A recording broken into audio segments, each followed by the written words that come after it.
Students, आज हम लोग जानेंगे युद्ध की परिभाषा क्या है।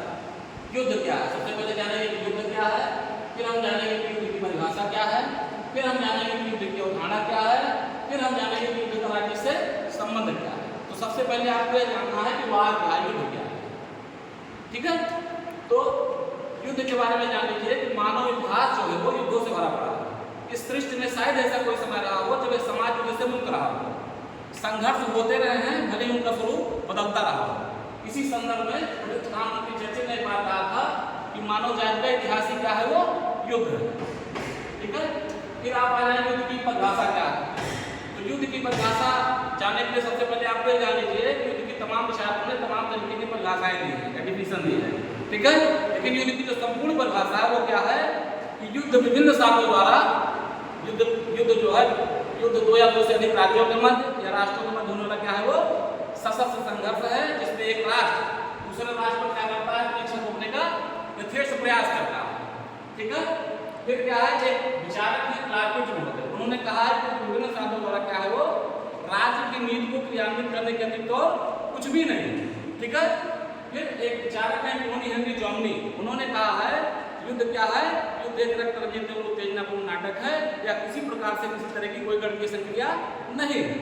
ठीक है, एक और तमाम विचारक हैं, आप जानते होंगे, ये विचारक है वो रूसो, उन्होंने कहा ये युद्ध क्या है, युद्ध एक जो है दशा है जब शत्रु द्वारा क्या करते हो, विरोध करते हो। ठीक है, एक विचारक है माओ सेतुंग, उनका नाम सुना होगा आप लोगों ने माओ के बारे में। उन्होंने कहा है कि विरोध को समाप्त करने का सर्वोत्तम संघर्ष क्या है, वो युद्ध है। ठीक है, किसी ने कहा है कि युद्ध राज्य का एक महान कार्य है, जीवन मृत्यु का क्षेत्र स्थल है, सुरक्षा और विनाश की सड़क है, इसका अध्ययन बड़े परिश्रम से किया जाना चाहिए। ठीक है, फिर एक विचारक डोनाल्ड, उन्होंने क्या कहा है कि युद्ध राजाओं, विजेताओं तथा जनरलों द्वारा क्या है, अपनी अपनी नीति को जारी रखने का क्या है, एक तरीका। ठीक है, तो युद्ध की परिभाषा आपकी हो गई।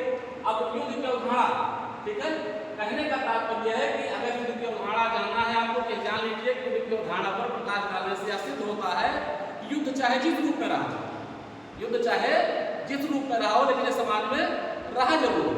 ठीक है, विभिन्न पद्धतियां आंधी और तूफान की तरह विलुप्त हो गई, परंतु युद्ध का कभी भी सर्वनाश नहीं हुआ। कभी लाठी डंडों से लड़ा जाता था, कभी पाषाण काल के नए हथियारों से लड़ा जाता था, कभी जो है 21 फीट लंबा सरसा से लड़ा गया, कभी पल्लव से लड़ा गया, कभी तलवार से, कभी ढाल से, कभी धनुष से।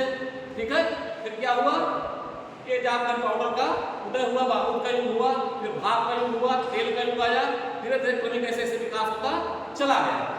ठीक है, फिर बंदूक आ गई, मस्केट आ गई, फिर आपकी सेल्फ लोडिंग राइफलें आ गई, राइफल आ गई, धीरे धीरे क्या हुआ, टैंक का आविष्कार हो गया, और टैंक के आविष्कार के बाद वायुयान का आविष्कार बंधुओं ने किया, धीरे धीरे ऐसे विकास होता गया। मतलब पाषाण युग से आप कहाँ पहुँच गए, आज के युग में परमाणु युग में पहुँच गए।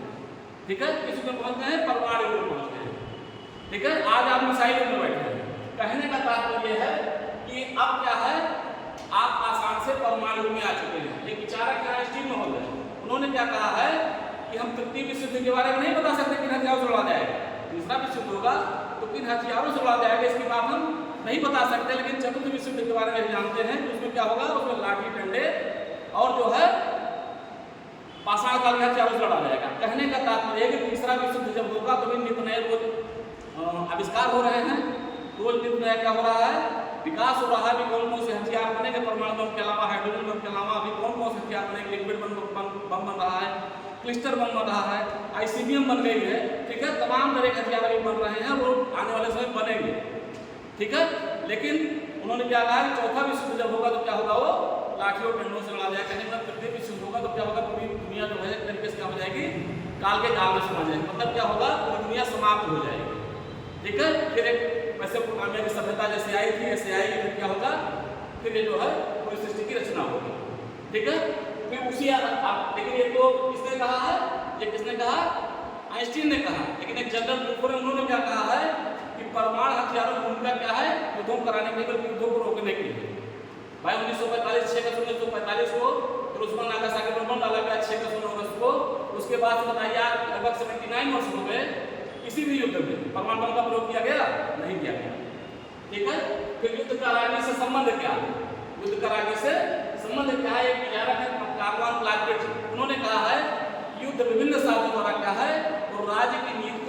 का क्या है तरीका, ठीक है। वार की कंटिन्यूएशन ऑफ इटसेल्फ अदरवाइज, ठीक है। युद्ध क्या है? युद्ध एक राजनीतिक कार्य है, युद्ध एक आवश्यक बुराई है, युद्ध आदमी के दिमाग से शुरू होता है और युद्ध क्या है? राजनीतिक मसले का अंतिम परिणाम है, ठीक है। फिर क्या है? युद्ध कहानी से संबंध। कहने का तात्पर्य क्लाइमेक्स ने ही कहा है कि क्या कि युद्ध जो है क्या है?